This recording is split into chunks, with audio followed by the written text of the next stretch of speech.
जुने धुळे भागातील इच्छापूर्ती गणरायाच्या मूर्तीची परिसरातून शोभायात्रा काढत भक्तिमय वातावरणात गणरायाची प्राणप्रतिष्ठापना करण्यात आली आहे। यावेळी परिसरातील नागरिक मोठ्या संख्येने उपस्थित होते।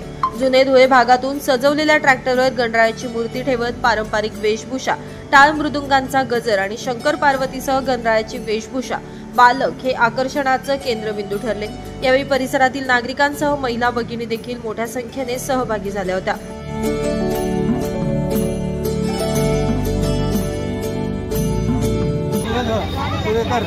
यांची जी अपेक्षा होती ती आमची आज पूर्ण झाली। श्री इच्छापूर्ती गणेश व श्री महादेव मंदिर आज पूर्णपणे पूर्ण झालेलं आहे। बापूंच्या सहकार्याने आज प्राणप्रतिष्ठा आहे। दोघं मूर्ती मंदिर आणि सगळा खर्च बापूने दिलेला आहे।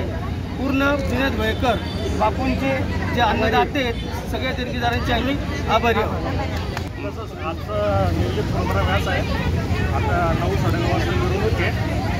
त्यानंतर मिरवणूक झाल्यानंतर 12 वाजता आपली प्राणप्रतिष्ठेवर सोहळा पूजा आहे आणि त्यानंतर सायंकाळी महाभंडारा आहे आयोजित करण्यात आला। यावेळी माजी महापौर चंद्रकांत सोनार, माजी नगरसेवक देवेंद्र सोनार यांच्यासह इच्छापूर्ती गणेश महादेव मित्रमंडळाचे पदाधिकारी आणि धुळेकर नागरिक मोठ्या संख्येने उपस्थित होते।